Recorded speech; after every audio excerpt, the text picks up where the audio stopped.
decisions now. Of course, a lot of people are telling him, "Hey, look, look around, do what you need to do," and I think he deserves it. I mean, that's one thing with Brady. Whatever he decides to do, whether it's retire, go to another team, or whatever, I mean, he deserves it. He's been a phenomenal player for so many years for him. Jim Haslett, though, that's awesome. As a Titans fan, I'm excited now. I mean, it's somebody like him. I appreciate Jim Haslett. I respect him a lot, and now that he is on the Titans, he is one of them now. So I'm just a fan. I have nothing to do with him, but Yeah. I think that's pretty awesome for him. That is congratulatory Yeah, news. I think it's good for Jim. I think he was considering sitting out a year. He's had uh, some surgeries on his ankles and shoulder, and knee, and whatever from playing. He was a heck of a player, and he obviously accumulated quite a few injuries. But anyway, it's good for him. I think for him to sit out, he's a guy that has to be doing something all the time, and he's very good at it. But driving crazy. Well, some other news. You talk about coaches. Mike Shula is now the quarterback coach for the Broncos, as they announced yesterday. He spent 2 seasons as the offensive coordinator for the Giants, and when the Giants fired Pat Shermer at the end of the season, well, you kind of saw the writing on the wall there. But for Mike Shula being a quarterback coach for the Broncos, Coach, I'll ask you, when you got Drew Lock, a quarterback, an up and young quarterback, I'm interested to see Drew Lock next year to see how he progresses. I think he kind of stood out this year in a dark place for Denver. They didn't have a whole lot to cheer about. But Mike Shula going over there do you think he can help Drew Lock get to maybe that ceiling that he has? Well, I don't know. I think Mike has done a good job. He did a good job at Jacksonville with when he was there. I know he's moved around quite a bit, so he's picked up a lot of knowledge, and uh, I'm sure he's a very bright. I know he's a bright individual who can and has again. He's a guy with a lot of patience, and he's got a good demeanor about him to be a coach. So I think it'll be a real plus for Denver. Interesting fact here. I saw this, Coach. Derek Brown hasn't missed a tackle. Derek Brown he's probably going to be a top 10 draft pick this year for the Auburn Tigers. And Big Derek, he is a ginormous human being. He has not missed a tackle since Week 11 of 2018, and he only missed 5 tackles in his college career. I just thought that was an incredible stat. I mean, that's a pretty special guy when you look at only 5 missed tackles in his college career. Couple other things. Gardner Minshew, the quarterback. Minshew mania, the mustaches, the headbands, everything going on. Well, he kind of made a statement, and I don't blame him for making it. He's a young player. He came out of Mike Leach's Washington State offense and had a good year. He threw for 21 touchdowns, 6 interceptions. He didn't play full time, threw over 3,200 yards. He said he wants to prove to the Jags that he is their quarterback. Now, they have an interesting situation. I don't blame him for saying this the year that they had going up and down. They paid Nick Foles all this money. Gardner Minshew, a lot of people were like waiting for him to mess up, and finally, when he had a bad game. He threw 4 picks in a game, I believe. They said, "All right, well, there you go. That's not the guy anymore. Get him out of here." It was almost like they were finding a reason to believe Nick Foles was their guy. Coach, after watching last year, I don't know. I know there's still more time in this, but I think the Jaguars may have made a mistake paying Nick Foles all that money too soon. Well, Minshew proved his worthiness as an NFL quarterback. I think he adapted extremely well, personally, and he didn't have all that much playing time behind him in college, So, but he did a good job. I think he's a courageous young man, and obviously got a lot of football savvy about him. Uh, he took to it like a duck to water. I mean, he just did a good job. He could end up being their quarterback. Now, nobody knows where they're going to go and what they might do in the draft because they're going to have a pretty favorable draft pick in there. So a lot could happen. I think this is really one that you have to put on hold right now and see what they do in the draft and if they're used by somebody else or if they parlay themselves into another quarterback. We'll find out soon enough. But and Minshew, to answer your question, I think he could be a productive quarterback in the National Football League. I think a lot of people are going to look at him as a good backup. Yeah, I could see that. And then one thing too with Jacksonville, they've got a lot of offensive problems. They have some talent there. Interesting to see maybe if they open that offense up a little bit more. That defense was not playing inspired like it had in years past. And now we're going to take a break in a minute, but a couple things. Remember, when we come back, Paul Feinbaum will be on the show, and he is, like I said before, he's a man that needs no introduction. And Coach, I know there's some people that you wanted to mention as well that make all this kind of stuff happen. Yes, indeed, I really do. In fact, largely responsible to responsible to a great extent. We've got great sponsors. I'm extremely pleased, and as should be our audience because of what they contribute to the community. But in particular, the Levin Papantonio law firm. It's amazing to me that we have one of the most prestigious, respected, efficient, effective law firms in the country right here in Pensacola, who you can get to with a phone call. If it's a pretty comforting feeling that if you have need any legal advice or intervention of any sort, that you can pick up the phone and call the Levin Law Firm, and you get the best that there is available.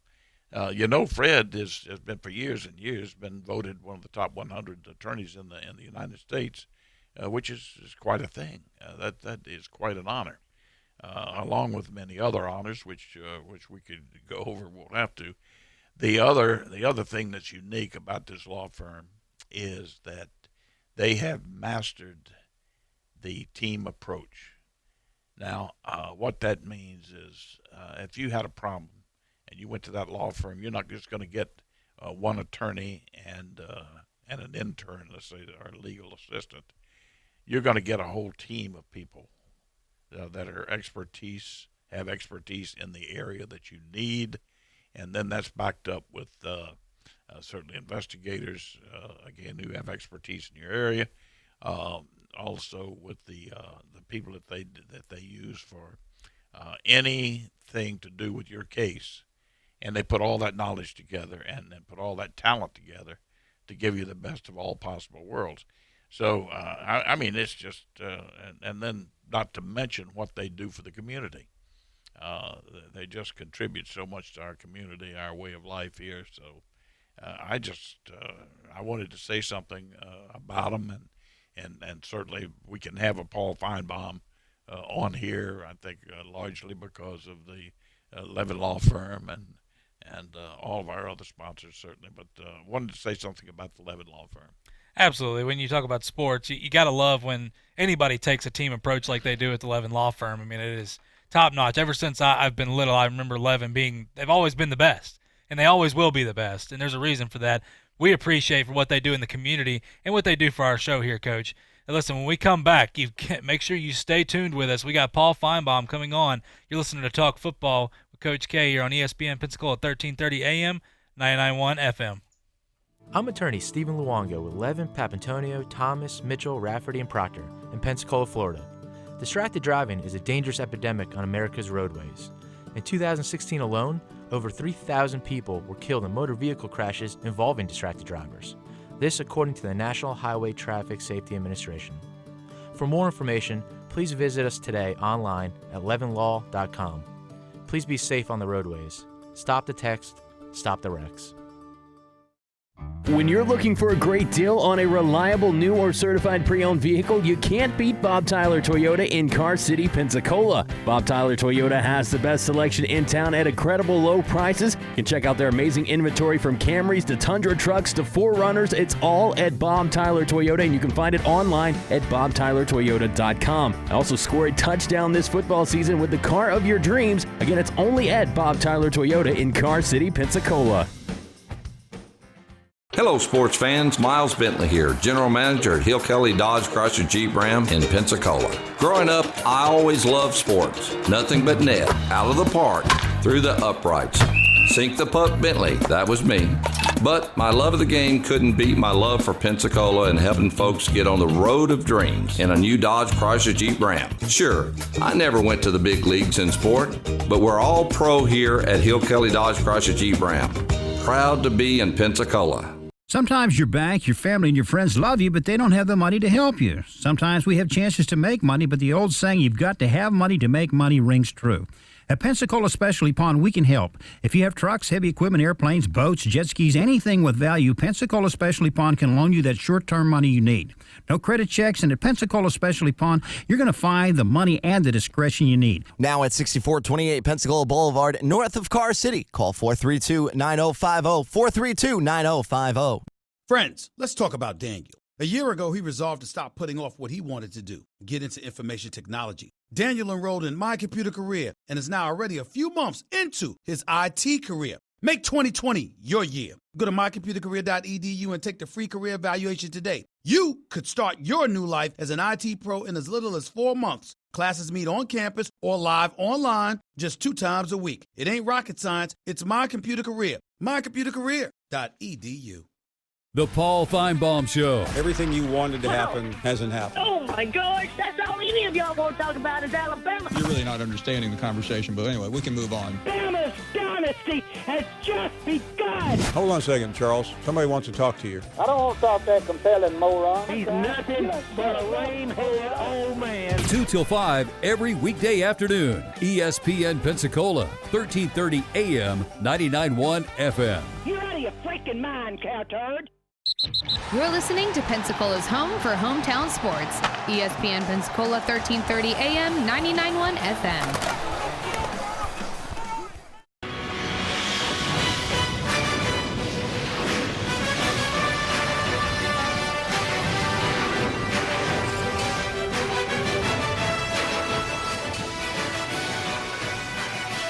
And welcome back to Talk Football with Coach K. JP here with you alongside former NFL coach Kay Stevenson. And Coach, we have an amazing guest joining us right now. I think he's one of the most influential people in college football and one of the most well-respected men among sports in general. I think he needs no introduction. You listen to him here on our station all the time. Coach, I'm going to let you take it away.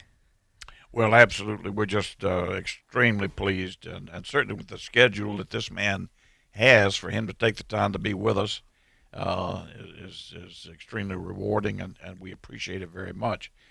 A man that has to have the patience of Job. I'm telling you, I have no idea how he puts up with what he does, but he does, and he's the best in the world at it. And obviously, his show in this area it's got to be tops on the list. I think with ESPN, there's no doubt about that. Paul, thank you, my man. I appreciate it. Coach, thank you. It's a great honor to be back. I'm sorry that it's been so long, but I'm really looking forward to conversing with you and the great people down there. Well, I'm going to start by getting your opinion on something. I get comments quite frequently here, recently, about the SEC and the quarterback drain, if you will, this year, losing Burrow with what he did at LSU. He's gone to at Alabama, from at Georgia. How do you feel about what's coming to back these people up, what's coming, and how these teams are going to fare with this quarterback drain? I think it's interesting. I can't remember a time when you've lost 3 people of that talent level from Tagovailoa and obviously Joe Burrow. I mean, Tua or Burrow could have won. Tua could have won the Heisman last year. Certainly, had he been healthy, perhaps this year. So, I think it will be an adjustment. Certainly, Florida is well positioned with Kyle Trask, Kellen Mond, who has been inconsistent, is primed for a big year at A&M. I think Alabama is a little bit of a mystery. I know Mac Jones performed well in the bowl game, but that is still a significant drop off from Tua to him. The one at Georgia is really interesting. I talked to Mark Richt the day of the national championship game, and he said he felt Jamie Newman, the transfer from Wake Forest, is going to be the best quarterback in the SEC next year. Now, you know Mark Richt, he's not one to drop a lot of hot takes, on the audience. So I nearly fell off my perch at the Superdome 2 weeks ago. But so that I think that's one to keep your eye on. You know, Felipe Franks to Arkansas. I mean, I'm not sure that's going to be a whole lot different than Felipe Franks in Florida. So I mean, that's where you start. There are question marks across the board, but I'm probably most intrigued by Georgia. You know, I hear different things from people who get around and look at players not only on the college campus but in pro camps as well. And it's interesting that there's really a lot of interest in the depth at quarterback at Alabama. I like Mac Jones, and what I hear about him is all good. It's all been positive, Paul. The young kid that's really that a lot of people like, he's got a tremendous arm, is Coach Bryant's grandson. Paul Tyson, yeah. Yeah, Tyson. He's a big kid with a rocket arm and some football savvy about him, and so that's interesting. Then they signed this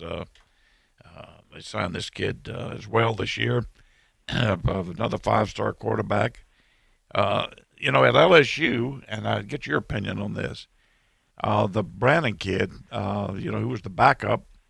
You have to remember, he in practice all year, he was under the same system as Burrow, and had to learn it well to be the backup.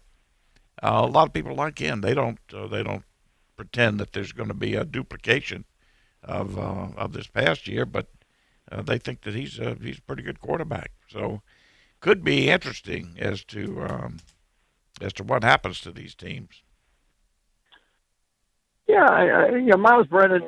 We've seen a little bit of him at LSU, and I agree with you. He's been there a long time, so I think that's going to be something. But I really do like Kyle Trask, though, Coach. Yeah, I do know too. He's down in Florida, and I mean, to me, he. I'm frankly still not sure how Dan Mullen missed him going to Franks, because Felipe Franks to me was always. He was fundamentally sound, but emotionally, I never trusted him, and I think we saw some of that. Florida would have lost to Kentucky had Felipe Franks not been hurt. I know that you hate to say things like that, but I really do believe it. I mean, they barely won the game anyway on a missed field goal. So I think it's an interesting year in that respect. I don't think we're going to see the type of top level candidates. I mean, we have on paper right now 2 of the top 4 or 5 picks in the draft.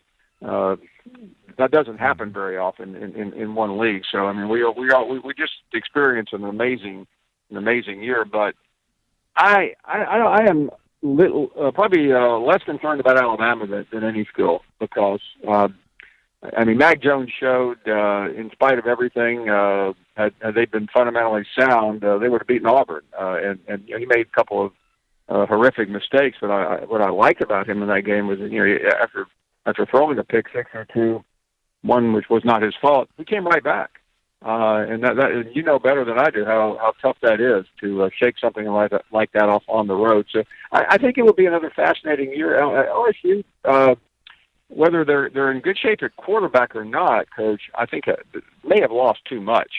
Yeah. I mean I was watching last week when those players were coming out. That program was gutted, and I know the recruiting has been fantastic, but that may be too much to lose to be a national championship contender.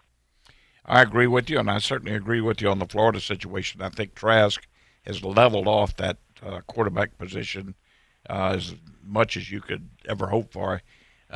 Felipe Franks was really a peaks and valley, up and down type kid, and I think a lot of that was emotional, as you referred to.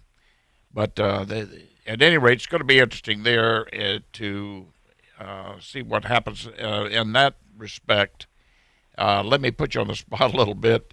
And how do you see the SEC shaping up next year? Some guess as to the maybe the top 5 or 6 teams in the league.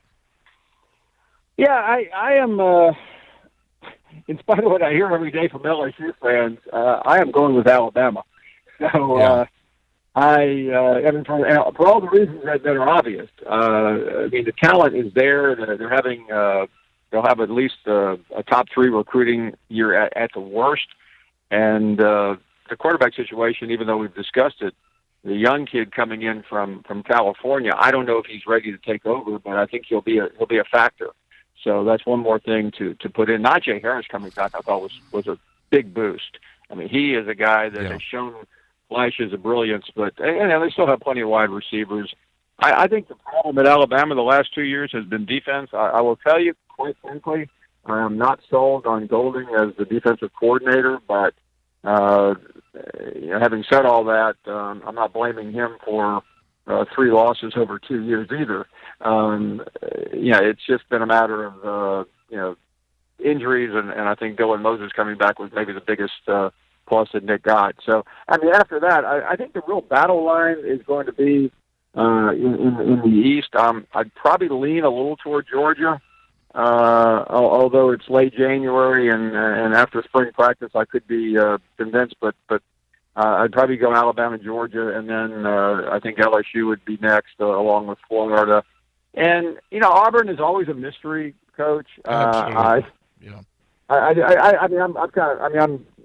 have to be crazy to pick Auburn to win the SEC because they're just too much inconsistency. The one thing I don't like about Georgia, though, is the schedule. They have to go to Alabama, and right now I think they would lose that game, and that's a real challenge. One thing I want to caution people about with the SEC, your traditional schedules have been turned upside down.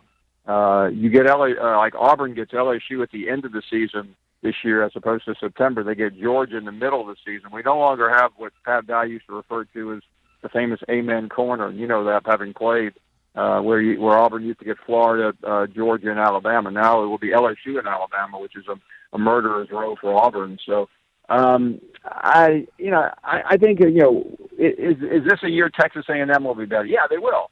I think they can win 9 games because they don't have the hardest schedule in the country. So I think that they'll be back to a higher degree of respectability. Ole Miss and Mississippi State, be a lot of excitement, but I don't expect too much out of either one. So I mean, I really think the top 4 or 5 are going to be very similar to what we saw this year. Well, I would certainly agree with you, and I would certainly agree that Alabama has to be the most prominent right now. The recruiting, too, talk about recruiting, I guess they're rated number 1 right now in the country. Georgia 2, Clemson 3, I understand, and LSU 4. LSU's moved up quite a bit. So, that recruiting. Yeah, what's interesting about that, Coach, and I caution people, don't get hung up on the rating. I would look at because Clemson and Georgia both have just an abundance of 5-star athletes. Look at the rating overall, because sometimes Alabama has big numbers this year, which is helping them a little bit. But what's interesting to me is Florida. This is the first time we've seen Florida at least within reach of the rest of them. The problem for Florida, even if you're 7th or 8th in recruiting, you're still behind 3 or 4 SEC schools. And Tennessee's moved up, but you're still – I'll never forget this interview a couple of years ago. I had Kevin Sumlin on when he was riding high at A&M. And I said, Coach, congratulations. You finished, I think, 5th overall in the country in recruiting. He said, that's great. He said, well, we finished 4th in the SEC. And he said, that you can't move up when you're still behind Alabama and LSU and Georgia, and that's really the problem. Chad Morris bragged last year how well they did in recruiting. Remember that? We finished 18th or 19th, and they still didn't win a game. I know. One that's scary, I think people have to keep an eye on is Texas A&M. When you look at the entire scenario out there, you have a school with unlimited facilities, some of the best in the nation. You're in Texas, but you're a member of the SEC, which makes you legitimate all across the South. In Texas, a lot of those kids now would like to be a part of the SEC, and there sits Texas A&M with the facilities they have, with the backing, monetarily and otherwise. It's just I tell you what, I think it's a gold mine out there in there's certainly somebody that people should keep an eye on. Yeah, you're 100% correct. And having been there so many times, I mean, everybody thinks they take football seriously, but Texas and Texas A&M take football seriously in a different way than the rest of us because they have more money. And the Jimbo Fisher salary, he could have made more. I mean, $75 million deal, and I mean he's untouchable. Scott Woodward left. He was the AD that hired him. He went to LSU. Pretty good timing there by Scott. And I mean, Jimbo is. I'm with some of my national pundit friends during the season, and Stephen A. Smith of the world go, "Yeah, Jimbo Fisher is going to be in trouble." No, he's not, because he's still. The program is bringing in huge sums of money. The facilities are as good as any place I've ever been. And the talent pool, and I think that when they break through this year and win 9 or 10 games, it will start to really happen for them. Yeah, Coach, if you look at, if you go back and look at their schedule last year, I mean, it was ridiculous. Oh, it was. I mean, they played. They were up against 3 number 1 teams at one: Alabama, LSU, and Texas A&M. The only game I felt like they should have won was Auburn, but other than that, they had no chance. Couldn't agree with you more. And really got to put you on the spot here now. Of course. Take a shot at in your career, top 5 coaches that you would, if you'd put at the upper echelon, the top 5 at the very pinnacle of your upper echelon of coaches. Who might they be? Well, I mean, I am going to put Coach Bryan and Nick Saban on the same plateau because I think that debate is not over yet. And right. Yeah, I declared Saban the best of all time after he won 2 years ago, but you really do have to wait for the end. I mean, he could make that a non-issue or not. After those two, I mean, if we're talking about the SEC, I mean, I would put Steve Spurrier next. Because I just think, he did so many things that I don't think he really gets the credit for. But you understand it, having been his teammate and understanding Florida football. That I mean, he turned that culture around there. And Coach Bryan always said that if Florida ever gets it right, the rest of us are going to be in trouble. And when Florida has gotten it right, they are the most dangerous threat to Alabama. The problem is they've gotten it wrong so often, and they have suffered as a result. And quite frankly, they lucked into Dan Mullen. They wanted Scott Frost. They went after Chip Kelly, which would have been an absolute disaster. Yeah.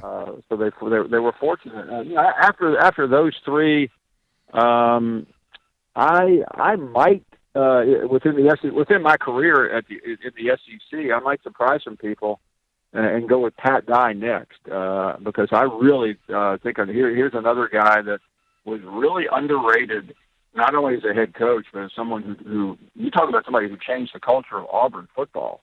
I covered Pat Dye the day he arrived. The place was a disaster, and that program, even when you think they're down and when they're trying to fire the coach, they're still one of the most relevant programs in the entire country. So I mean, those are four, and Urban Meyer would probably be also in that list of, I would say, the last 35 to 40 years in the SEC.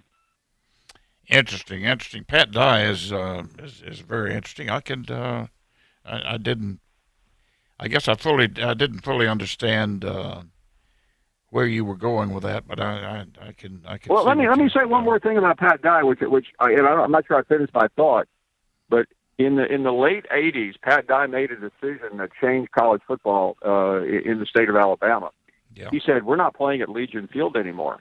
Remember that game was at and he moved the game to campus. Yeah. And it was one of the most significant decisions of my career in Alabama, Coach, because a lot of people fought it, a lot of people objected to it, but he put these games on the campus, and ultimately both at Alabama and Auburn, and both schools profited a great deal. He never won the national championship, but he won. He won or tied 4 straight SEC championships in the mid to late '80s. he probably should have beaten Alabama 6 or 7 straight times. Remember the famous Bo goes the wrong way game, Yes. the Van Tiffen field goal game. If you put those two going his way, which he should have won both games, it would have been 6 or 7 straight games.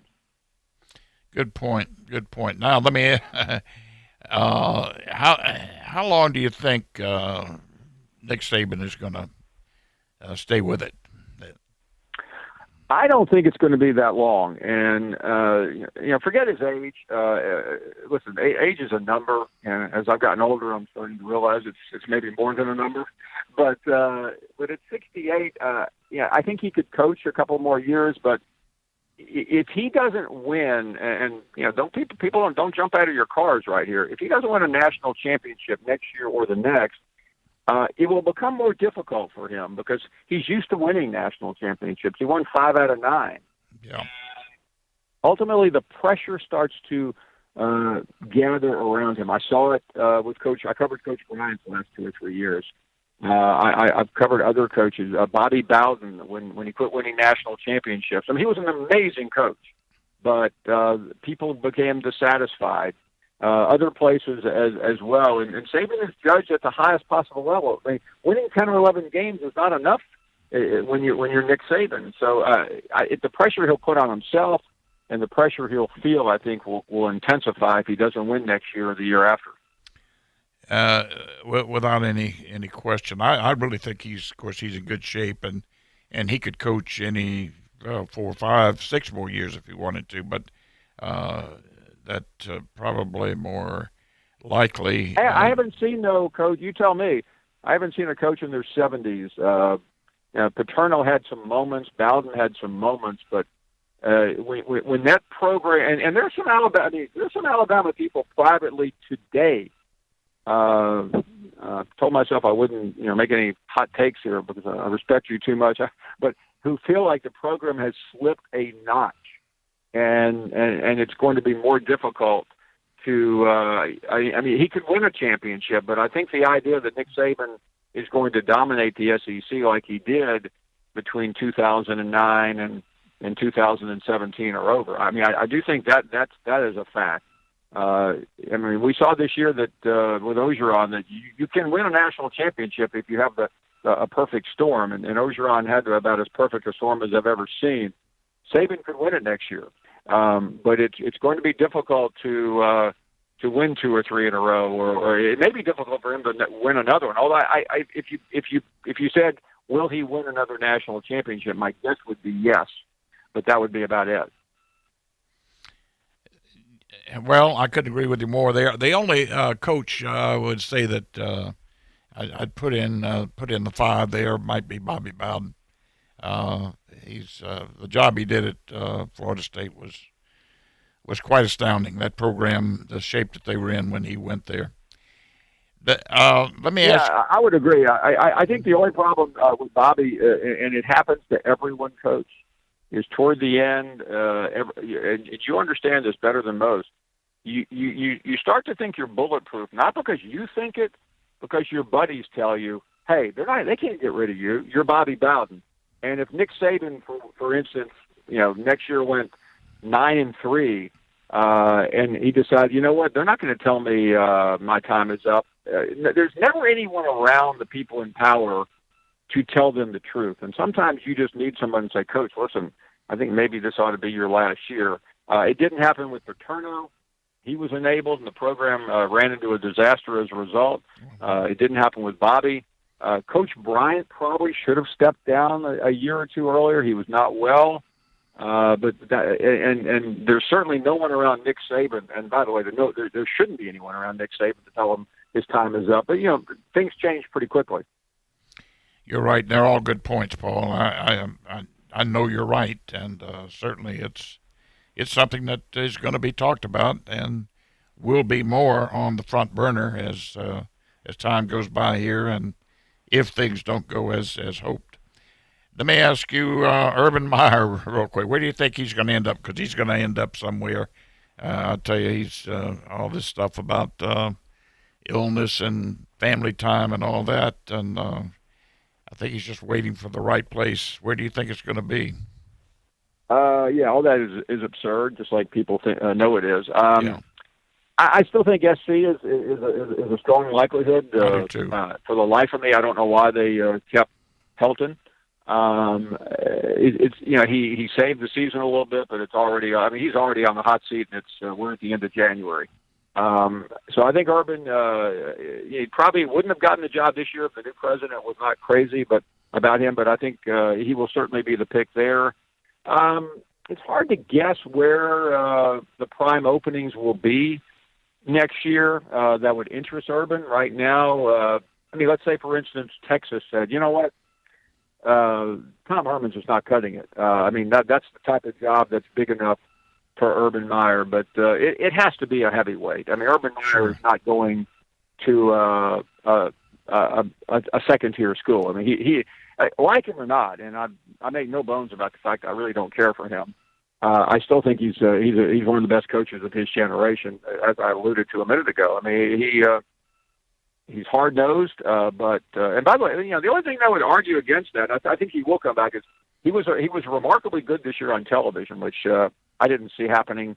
But he'll be back. He'll be back at the end of next year. I'm pretty confident of that. I am too, and I think you're right. Southern Cal is ideal. He's going to go somewhere that he feels he has a legitimate chance to win another national championship. Who have you got this week in the big game, Paul? I know you don't deal with the pros that much, but I like Kansas City. I think Mahomes is one of the most incredible quarterbacks I've ever seen. Sentimentally, I really I'm interested what you think. I really hope Andy Reid wins. To me, he's such a great coach that has never gotten credit. Got way too much criticism for his Eagle days. So I'm pulling for them. San Francisco. I mean, the job Lynch did putting that team together is remarkable. How bad they were a couple of years ago, but I think the Chiefs are going to win. Okay, well, there are a lot of people. There are a lot of people in your corner on that. Last one, and I apologize for keeping you on so long, but Paul? What's the biggest story that you ever broke? I have a feeling it's the one that fell on you. Well, I mean, in my newspaper days, I certainly broke a lot of stories, and Coach Bryant's death was probably the most memorable. But I always hate to be a maudlin coach, but whatever day it is that I pass away, and let's hope it's not anytime soon.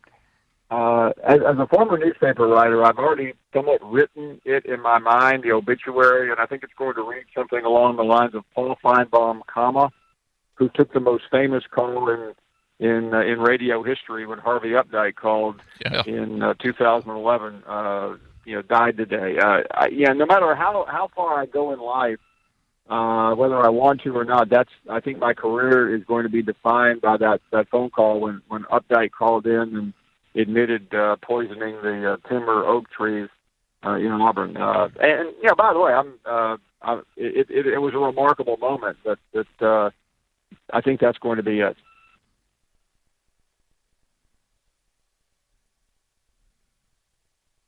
Hello, Paul. Yeah, I'm still here, Coach. Oh, okay. Well, we lost you there, man. Last thing, and I guess he's been on here, and he's certainly on your show quite a bit. But what a treat to have Danny Sheridan on. He's he's quite a character, and I love to hear him on your show as well.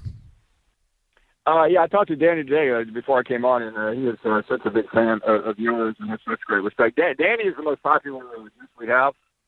Whenever he's on, we hear about him for weeks. And the thing about Danny that people don't know is what a good person he is, Coach. Yes, he is. If either one of us lost everything today and was destitute tomorrow, most people would not return our calls. Danny Sheridan not only would, but he'd make sure that we were taken care of and had some place to live and were accounted for. That's the type of person he is, and that's the. I'm sure Danny will kill me for mentioning that he really is a nice guy, but he's a good-hearted person. Well, he is that. We think the world of him and really appreciate every time we can have a chance to get him on. Paul, I can't thank you enough again I've kept you too long, and I apologize for that. But thank you, my friend. It's been a pleasure. Coach, the pleasure's been mine. I have such great respect for you, and I look forward to seeing you very soon. Thank you, Paul. Thank you, Coach. That's Paul Feinbaum right there, and that was awesome. You hear Feinbaum all the time on his show as well, but to hear him, Coach, talk back and forth, good friends you guys are, obviously, and just the knowledge, and that's the thing I talked about earlier in the show, was the knowledge he has is what makes him so special. A guy that's been around the block, but a guy at the same time, Coach, he doesn't tell you what you just want to hear. He's not that type of person that we see in the media all the time. He's a guy that, listen, he understands. You may not agree with him, but that's the way he feels, and that's the most I have the utmost respect for Paul Feinbaum for that. Well, I do too. He's very honest, honest and forthright. He's one of those people that with integrity that you don't mind talking to, because I think if you told Paul this is just between us, you'd never hear it. Right. Which is not like most people in the media. But he's just an outstanding person. So it was a pleasure to have him on. I'll tell you, it should be a real treat for our audience out there. Absolutely. And look, we're up against a couple breaks here, but we'll be right back. And you're listening to Talk Football with Coach K here on ESPN Pensacola, 1330 AM, 99.1 FM. I'm attorney Stephen Luongo with Levin, Papantonio, Thomas, Mitchell, Rafferty, and Proctor in Pensacola, Florida. Distracted driving is a dangerous epidemic on America's roadways. In 2016 alone, over 3,000 people were killed in motor vehicle crashes involving distracted drivers. This according to the National Highway Traffic Safety Administration. For more information, please visit us today online at levinlaw.com. Please be safe on the roadways. Stop the text, stop the wrecks. When you're looking for a great deal on a reliable new or certified pre-owned vehicle, you can't beat Bob Tyler Toyota in Car City, Pensacola. Bob Tyler Toyota has the best selection in town at incredible low prices. You can check out their amazing inventory from Camrys to Tundra trucks to 4Runners. It's all at Bob Tyler Toyota, and you can find it online at bobtylertoyota.com. Also score a touchdown this football season with the car of your dreams. Again, it's only at Bob Tyler Toyota in Car City, Pensacola. Hello, sports fans. Miles Bentley here, General Manager at Hill Kelly Dodge Chrysler Jeep Ram in Pensacola. Growing up, I always loved sports. Nothing but net, out of the park, through the uprights. Sink the puck, Bentley. That was me. But my love of the game couldn't beat my love for Pensacola and helping folks get on the road of dreams in a new Dodge Chrysler Jeep Ram. Sure, I never went to the big leagues in sport, but we're all pro here at Hill Kelly Dodge Chrysler Jeep Ram. Proud to be in Pensacola.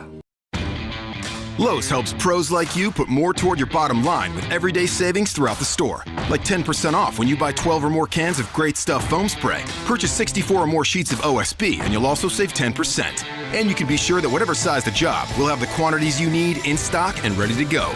Order ahead at lowesforpros.com and pick up in store. Our pro loaders will be ready to load you up so you can get back to the job site faster. Today and every day. Do it right for less. Start with Lowe's. U.S. only. Get to B-Dubs on Thursdays for buy one, get one free boneless wings. Or as we like to say, 100% more wings. That's right. When you buy boneless wings on Thursdays, you get the same amount of wings for $0.00. Basically, the second order is 100% off. So get here for buy one, get one free boneless wings on Boneless Thursdays. Buffalo Wild Wings. Roar! Buy one, get one of equal value free. Dine in at participating locations. Takeout is limited and may vary by location. Size exclusions may apply while supplies last. Limit one offer per customer. Not valid with any other coupon. Friends, let's talk about Daniel. A year ago, he resolved to stop putting off what he wanted to do, get into information technology. Daniel enrolled in My Computer Career and is now already a few months into his IT career. Make 2020 your year. Go to mycomputercareer.edu and take the free career evaluation today. You could start your new life as an IT pro in as little as 4 months. Classes meet on campus or live online just 2 times a week. It ain't rocket science. It's My Computer Career. mycomputercareer.edu.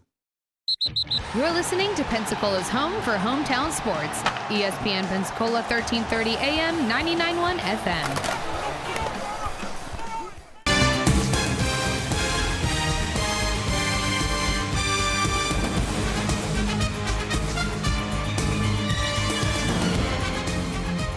And welcome back to Talk Football with Coach K.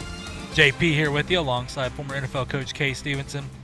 Coach, I mean, it took us, it was a great interview. It took us a while, and we'll have a couple short segments here, but I think it was well worth it being able to talk to somebody like Paul Feinbaum and get just the context of everything that. Oh, I think so too. I mean, quite frankly, this could have gone on for 2 or 3 hours, and his show every afternoon is, heck, from 2 to 5 here. I think it goes on till 6 nationally. But at any rate, it's just he's an amazing guy that we've talked about.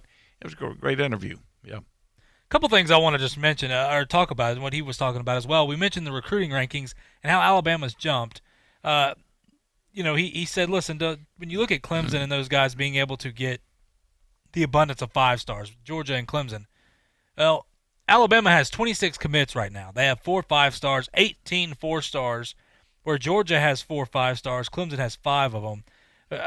For Alabama, and this is something, Coach, even LSU, they have 3 5-stars as well, and they've jumped 4th in the rankings. And, of course, the national championship will always help you do that. But when you look at this, Alabama, to listen to all the people still talk about, well, the dynasty's over. Oh, Alabama, well, it's Georgia's turn now. Coach, Georgia, maybe I'm wrong on this. Georgia hasn't won anything yet. They're getting there. They're getting to that point. But at the same time, Kirby Smart, he's a great recruiter, but on the field, they get to that point and they can't get over that hump. Where Alabama, I believe they're going to reload this year. I think they're going to be one of the top. I do too. I firmly believe that. And listen on this recruiting. Now it's in the eye of the beholder, and keep in mind who the beholders, plural, are. They probably have some football background, not anywhere near what, for example, a long-time NFL scout would have or anything like that. But they have some degree of expertise, but not enough to differentiate between really a 3-star and a 5-star. Well, certainly a 4-star and a 5-star. Right.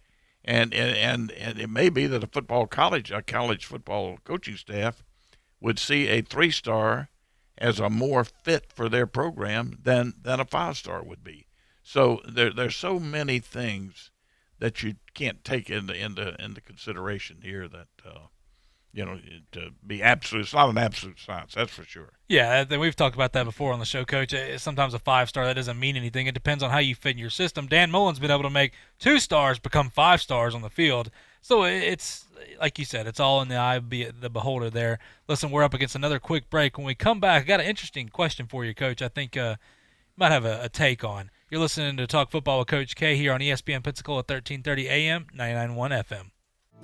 I'm attorney Stephen Luongo with Levin, Papantonio, Thomas, Mitchell, Rafferty, and Proctor in Pensacola, Florida. Distracted driving is a dangerous epidemic on America's roadways. In 2016 alone, over 3,000 people were killed in motor vehicle crashes involving distracted drivers. This according to the National Highway Traffic Safety Administration. For more information, please visit us today online at levinlaw.com. Please be safe on the roadways. Stop the text, stop the wrecks. When you're looking for a great deal on a reliable new or certified pre-owned vehicle, you can't beat Bob Tyler Toyota in Car City, Pensacola. Bob Tyler Toyota has the best selection in town at incredible low prices. You can check out their amazing inventory from Camrys to Tundra trucks to 4Runners. It's all at Bob Tyler Toyota, and you can find it online at bobtylertoyota.com. Also score a touchdown this football season with the car of your dreams. Again, it's only at Bob Tyler Toyota in Car City, Pensacola. Dude, it's game day, and I'm fired up that football is back. I know, but I'm bummed they don't show my favorite team on TV around here. All right, well, what about that place Calvert's? They're a really cool English pub-style restaurant, and they have a really good drink menu. Yeah, but what about the game? Don't worry, they have the NFL Sunday ticket and plenty of TVs, so we can watch any game that we want. Ooh, I just looked at the menu, and that Abbey Road burger is calling my name. Calvert's in the Heights Restaurant and Bar, 3102 East Urbana Street, calvertsintheheights.com. There's only one place in town for the lowest prices and greatest selection of firearms. Pensacola Indoor Shooting Range. Visit our fully stocked Gun Pro shop for new and used firearms, accessories, and ammunition. Check out the Indoor Shooting Range. We offer rentals on guns, including fully automatic machine guns and silencers. Ladies, this is the safe place to learn how to use a gun. Plus, Tuesday is Ladies' Day. Women shoot for half price all day. The best place to buy firearms in Pensacola. Pensacola Indoor Shooting Range, Highway 29 in Car City. Time for an oil change? We're ready to help at AutoZone. We've got more ways to help you protect your engine and your wallet, like our great deals on STP oil, starting at just $16.99 for a 5-quart jug of STP conventional motor oil. And if you need a tool for the job, you can borrow over 100 specialty ones with our free AutoZone Loan-A-Tool program. Getting the job done just got easier. Visit AutoZone.com to get started. Deposit required. Restrictions apply. Welcome to ESPN Pensacola, 1330 FM 99.1. Pensacola's home to the best talk in sports, new and improved. We are ESPN Pensacola, 1330 and FM 99.1. You're listening to Pensacola's home for hometown sports. ESPN Pensacola 1330 AM, 99.1 FM.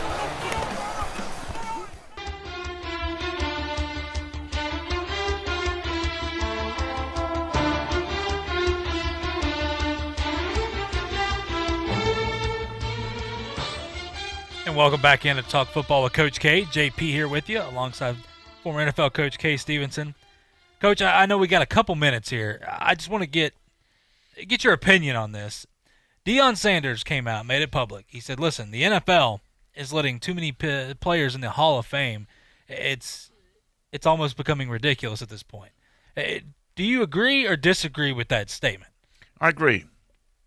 I do agree. I think that this should be a very, very exclusive club, and not only players but some coaches too. I mean, quite frankly, when I look at, there's got to be some degree of longevity required before you get in there. Jimmy Johnson only coached a few years. He won 2 Super Bowls. Maybe there should be a Super Bowl Hall of Fame. And a Pro Football Hall of Fame, and you could be in both, but not necessarily in the Football Hall of Fame unless you had reached certain criterion that was probably a little more stringent than the Super Bowl Hall of Fame. Anyway, just my thoughts on it. Yeah, but I agree. And that's interesting because, with this being said as well, I think somebody that, in my opinion, kind of falls in this category. Maybe, you don't know. I mean, because when you look at this, Eli Manning was not a dominant quarterback. He didn't just go out there and dominate people, and they didn't win because of him. They had a good defense, and they made some timely plays. These were, kind of low-scoring games with it. That's where I think maybe this falls into play. That's where I don't know if Eli is a Hall of Famer. What I do know is he won 2 Super Bowls. Let's put it this way. I think we would all agree that Eli Manning is a tribute to the game of football. We need more people with the same approach to football, the same attitude, the same respect for the game, the same respect for the fans, for the whole, to be as major a part of the whole picture as Eli Manning was with the class that he did it, was exceptional. But it would be very difficult. That vote is very difficult. You're right on Hall of Fame. I mean, as much as I think of Eli Manning, the whole Manning family, I mean, that would be very difficult to put Eli in the Hall of Fame based on what that hall really should mean. Yeah, absolutely. Well, Coach, as always, we run out of time. We never have enough time to talk about what we want to, but what a great show having Feinbaum on. Coach, it was a pleasure. It really was. And don't forget about that Levin Law Firm, folks. I'm telling you, any problem, give them a call. You heard it here. And listen, we appreciate you guys joining us out there. We appreciate Paul Feinbaum as well. Hey, guys, make sure you come back tomorrow at 12. Same time, same place. You're listening to Talk Football with Coach K here on ESPN Pensacola 1330 AM, 991 FM. Plus, talk football with Coach K at noon, sports call every Saturday. If you'd like to partner with us as an advertiser or a promotional partner, just give us a call at 262-6000. ESPN Pensacola, 1330 AM, 99.1 FM. WEBY, Milton, Pensacola. ESPN Radio Sports Center. I'm Christine Lisi. Here's what's happening. A lack of hiring of minority coaches this NFL offseason. Among the variety of topics, Commissioner Roger Goodell discussed today during his annual State of the NFL address. Goodell acknowledged the league has to look at ways to change the process so that more people of color have opportunities. It's clear we need to change and do something different.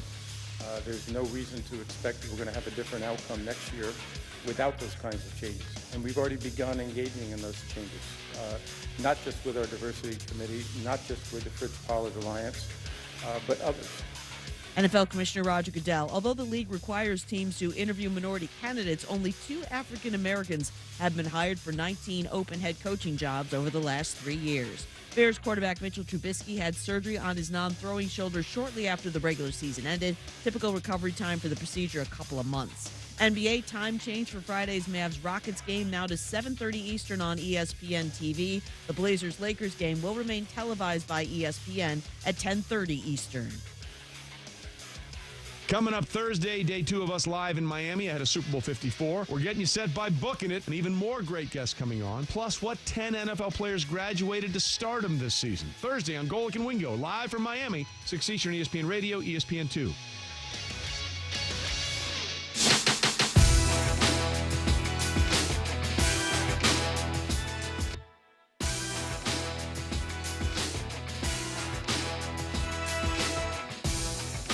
First Take, your take on ESPN Radio, the ESPN app, Sirius XM, Channel 80, also on ESPN News. We're presented by Progressive Insurance. All guests and you get to hang out with us on the Shell Pennzoil Performance Line. Today, one of the hot debates on First Take, who should be the highest paid athlete in all of sports? As we all know, Patrick Mahomes is about to get paid. As I always say, he's about to get that cash, right? So the question is, who should get the most cash? And that's what we've been asking you. 888-SAY-ESPN, 888-729-3776. You can also tweet me at Jason Fitz, hashtag First Take. Don't forget to download the Vivid Seat app and enter promo code ESPN25 at checkout. Get 10% off your next order. Don't buy just any seat. Get a Vivid Seat. We'll get some thoughts on Patrick Mahomes, a quarterback from a Hall of Fame quarterback, in a few minutes. But at first, I want to get your thoughts on who should be the highest paid athlete in all of sports. We'll start with William in Chicago. Thanks for calling the show. Who you got? Who should be the guy getting paid the most? All right, thanks for having me on the show. I just got to say it's got to be LeBron James. I'm a Chicago guy.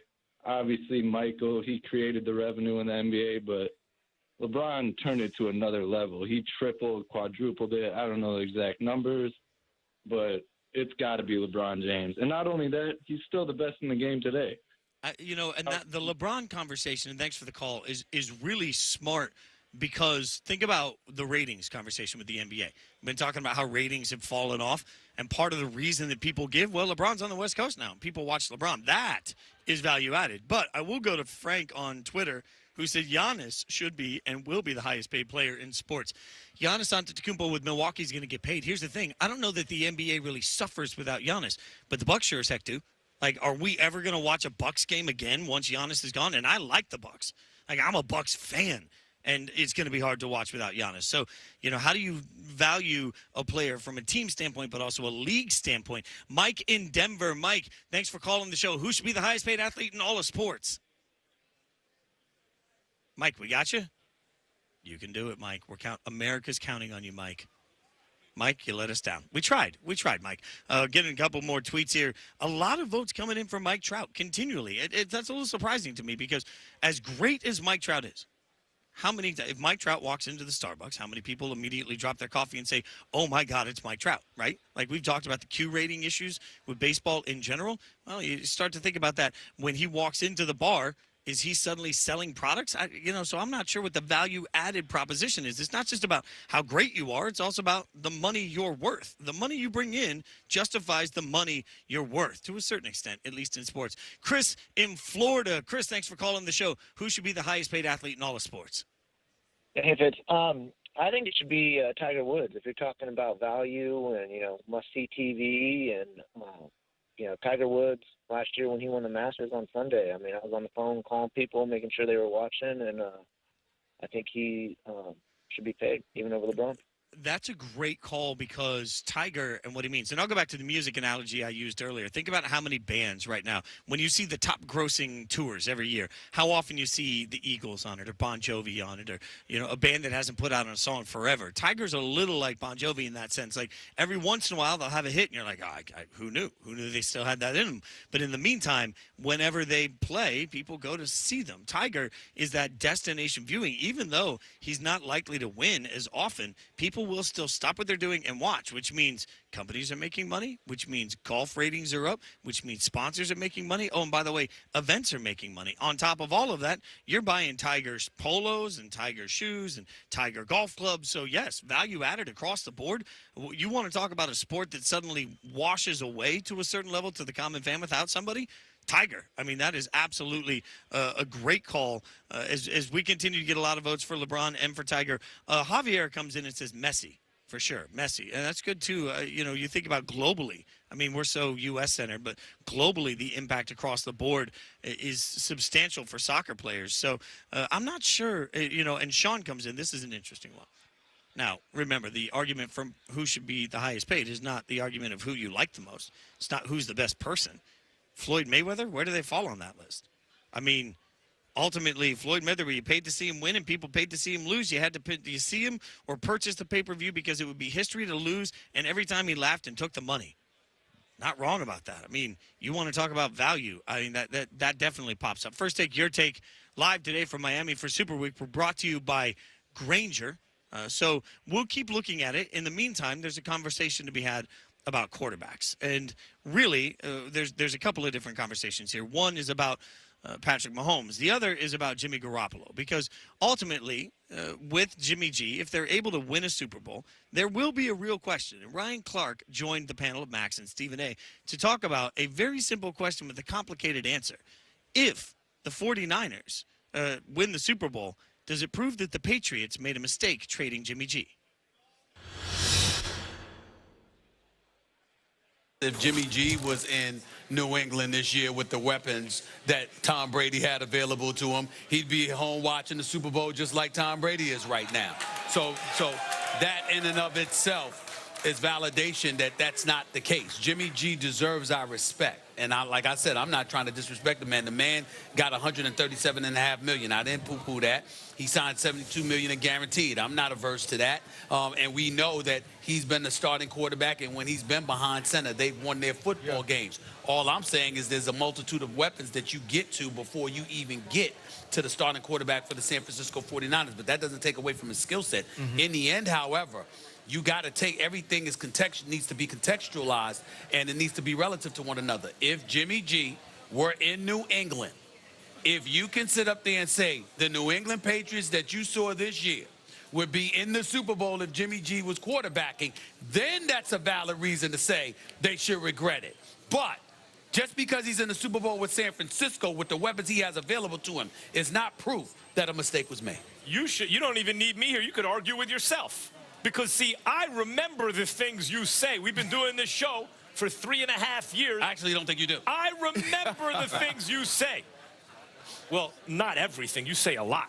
But I remember most. Nobody speaks more than you. The point is. Okay, here we go. That is a punchline. That should be another topic. Oh, my gosh. Y'all are too much. So, go ahead, Max.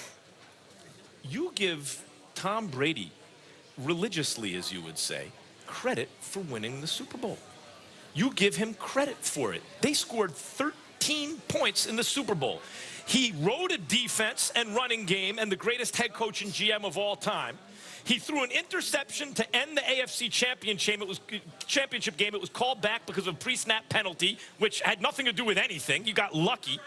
And then they scored 13 points in the lowest scoring Super Bowl ever, and you give Tom Brady credit for it, talking about, see, it wasn't a mistake to get rid of Garoppolo. They won the Super Bowl. Then you turn around and don't give the same logic to Garoppolo. Let me explain to everybody what's happening with Jimmy G. Kind of true. People are conflating two ideas. What conflate means is you take two ideas and you incorrectly kind of combine them into one idea. Spelling bees, because dictionaries, definition tests. That's right.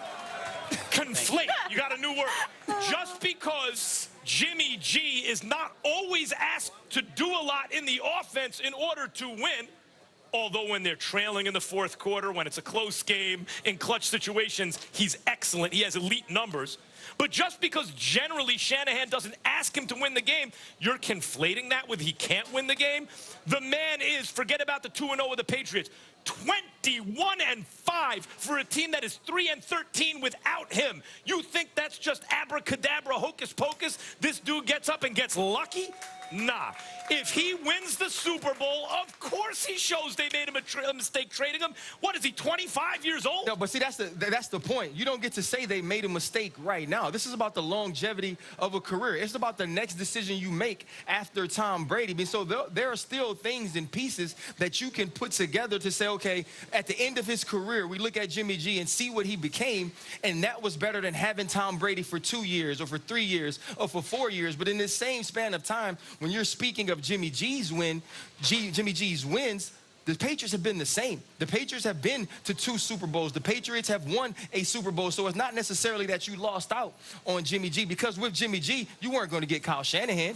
With Jimmy G, you weren't going to get Deebo Samuel and Emmanuel Sanders and George Kittle. And those are the things that has that offense running the way it is. Now, if he wins 4, if he wins 5, and if a Bill Belichick-led New England Patriots can't get back to the Super Bowl or can't get past this monster that Jimmy G is playing this week, that's a different conversation. But you're looking at it in like a microwave, like it's so hot right now, it's so heated that they had to make a mistake. I'm looking at it like this. Right now, Jimmy G's better than Tom Brady. Today, he's better than Tom Brady. See, I don't believe that. I believe what about all the experience Tom Brady has? Sure, that's why he's still an NFL quarterback, in spite of the fact that he misses wide, right, left, short, deep, everything, and he's not good under pressure anymore when the blitz comes and stuff like that. This is why I know you're reading the numbers and not watching the game. When you watch this offense and the way you watch the way that Kyle Shanahan runs an offense, Jimmy G is throwing from clean pockets. He's getting opportunities in misdirection and boot game.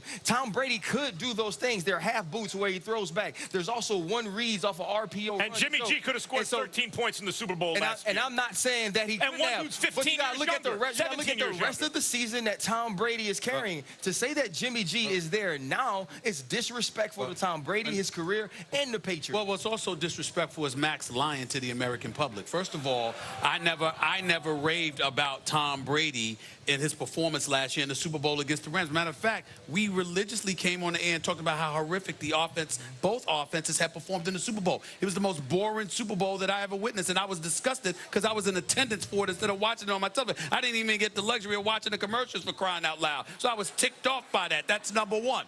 Number two, I recall raving more about Tom Brady in a loss to the Eagles where he threw 500-plus yards than I did about the victory, but you didn't bring that up. Number three, again, when we talk about Tom Brady in comparison to Jimmy G, I have religiously stated, put this year's version of Tom Brady, who wasn't that impressive, but I constantly point to him being bereft of weapons. I said, put him in San Francisco with Kittle, with Deebo Samuel, with Emmanuel Sanders, with that running game, with that offensive line, with that defense that gives you a multitude of opportunities because they shut opposing offenses down, and watch what he did. So I have religiously stated, you cannot judge Jimmy G compared to Tom Brady right now because they haven't done it. But wait a minute.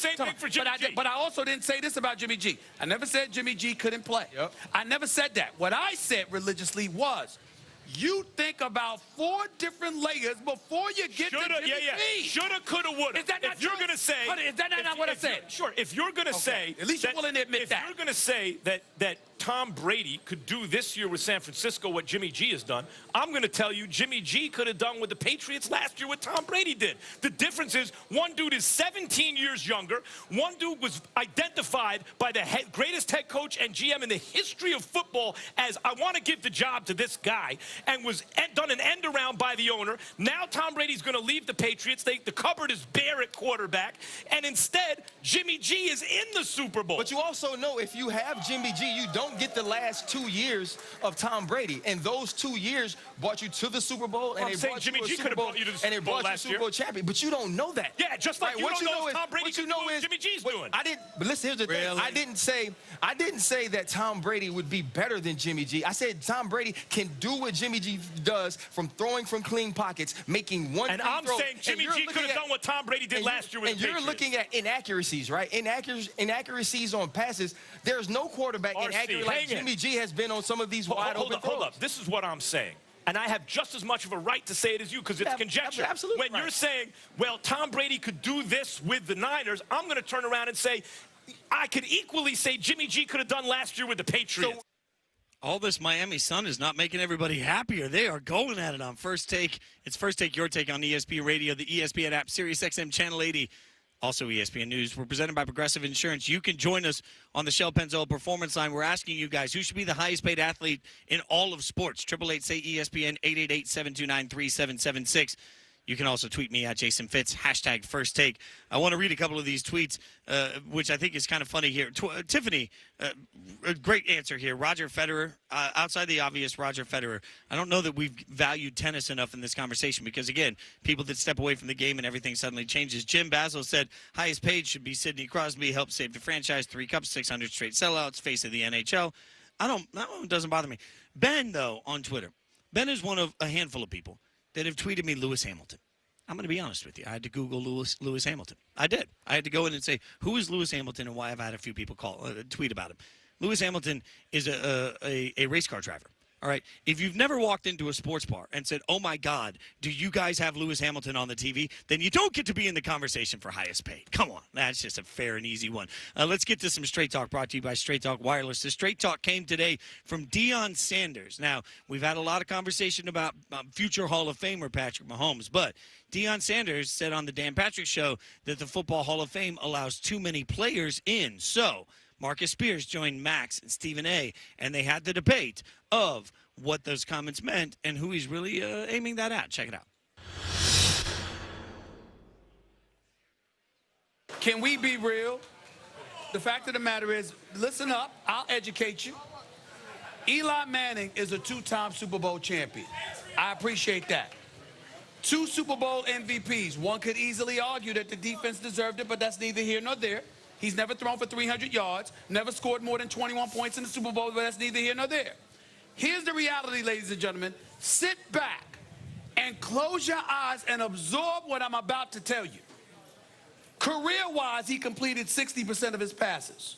Career-wise, his record was 117 and 117. He led the league in interceptions 3 times. He doesn't even have a 2-to-1 touchdown to interception ratio. At no time in the history of his career was he considered a top 5 quarterback. Now I'm saying to you this, Eli Manning deserves our respect.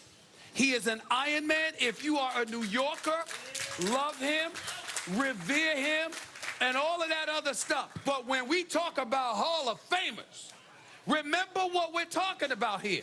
We're talking about the Joe Montanas. We're talking about the Dan Marinos. We're talking about, we're talking about, even to go back to the days, the Fran Tarkenins, the Roger Staubachs of the world, the Terry Bradshaws of the world, and others. What I'm saying to you, even Peyton Manning, the Tom Brady's, the Drew Brees, all of this stuff, when you look at his record, even his record, it's a career 500 record. He missed the playoffs 6 times in 7 years, 7 times in 9 years. Okay, I mean, come on. All right, look. Okay, Stop. Instead of, I could sit here and I will quickly to refute this, give you Eli's, like the pro Eli argument, but that's not really what this is about to me. Like, Eli Manning is the 3rd longest Ironman streak in the history of football.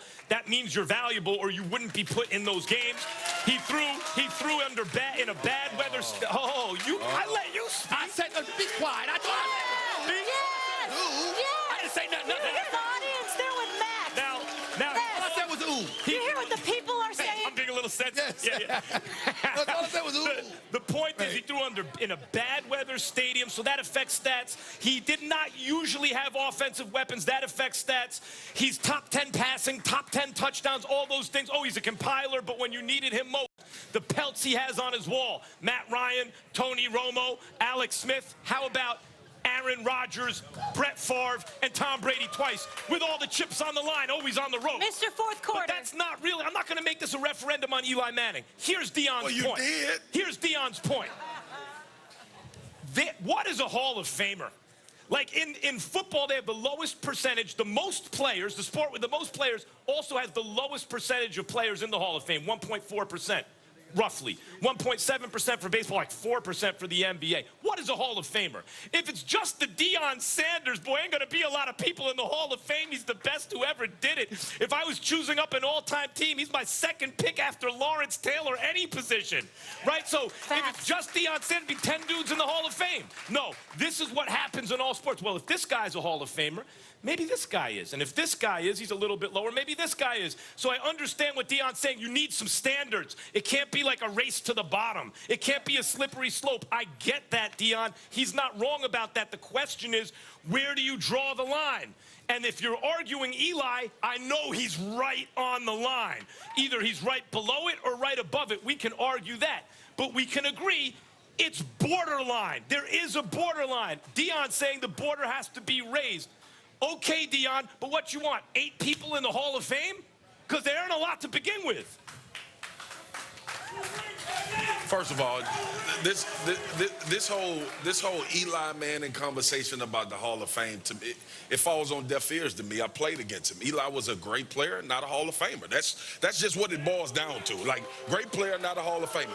That ain't me hating. I never stepped on the field against Eli Manning, who, by the way, I played in college, and said this dude is a Hall of Famer. Never. I had the chance to play with Terrell Owens. That's a Hall of Famer. There is a difference when it comes to when we have a conversation about the Hall of Fame. That's what Deion is saying. Deion ain't saying let's not put guys in the Hall of Fame.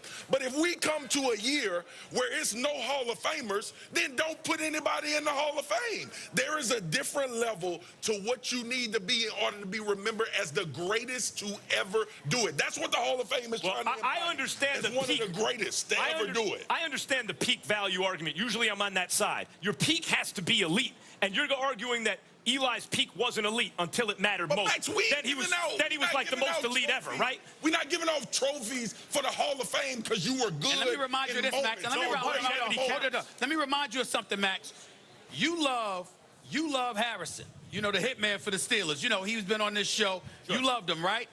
Remember when Harrison made news because he took the participation award from his son? Remember that? And he said, this ain't about no damn participation. That's what you do. And that's what you doing. I'm so glad you said that. I'm so glad you said that. Eli Manning, he started, and he played, and he... That don't make you a Hall of Famer. If you are a starting... I'll change the subject Super to Bowl NBA. MVPs do 2 against the Patriots. The dynasty of the Patriots. Nick Foles a Super Bowl MVP. Nick Foles. Who got him there? They are giving you all the straight talk they possibly can. Straight Talk Wireless, everything for less, only at Walmart. They're going to keep having that debate about the Hall of Fame because Eli, let's face it, is part of in the conversation. We'll have all eyes on that. But if we're going to have a Hall of Fame conversation, I say what we do next is we have a Hall of Fame conversation with one of the best running backs ever that would know more about Hall of Famers than all of us. We'll do that next. But first, it's time for Straight Talk. The big wireless carriers try to wow you with big deals, but the savings are very little. With Straight Talk Wireless, you get the exact same networks as the big guys, but savings up to half the cost. Right now, you can get the unlimited plan with up to 25 gigs of high-speed data, then 2G for just $45 a month. No contract, no mystery fees, all with nationwide coverage on America's largest and most dependable 4G LTE networks. That's Straight Talk Wireless, only at Walmart. We'll talk about the Hall of Fame with a Hall of Famer that knows more than all of us. We'll do that next. First, take your take on ESPN Radio. I'm Jason Fitz. Live from Miami, Florida, it's ESPN Radio Super Week 2020. Sure enough, we're right here, baby. We're ready, baby. It continues all week on ESPN Radio. More from ESPN Radio Super Week in Miami. Coming up. The great thing about facts, they're proven. Like the fact that crude oil contains impurities. or that base oil made from natural gas is 99.5% free of impurities. And the fact that Pennzoil is the first synthetic motor oil made from natural gas, not crude oil. It gives you unbeatable engine protection. The proof is in the Pennzoil. Based on Sequence 4A wear test using SAE 5W30. Ask for it at your local automotive retailer. When it comes to your bathroom, the shortest distance between outdated and updated is a trip to the Home Depot's Days of Doing bath event, like vanities up to 40% off, faucets from only $49, plus a wide selection of online bath products. Can't make the trip? We can deliver. It's a good time to be a doer and a saver. Now at the Home Depot, how doers get more done. Limited time only. Event end dates vary by store. See store for details. From time to time, parents occasionally ask, Is it safe for my children to participate in high school sports? A better question might be, Is it safe for my children not to participate in high school sports? Statistics show that teenagers are likely to be healthier and stay healthier as adults if they play a sport in high school. Participating in a high school sport builds and maintains strong bones, muscles, and joints. High school athletes are also more likely to develop good eating habits. High school athletes not only have stronger bodies, their self-esteem, self-confidence, and self-discipline are strengthened too.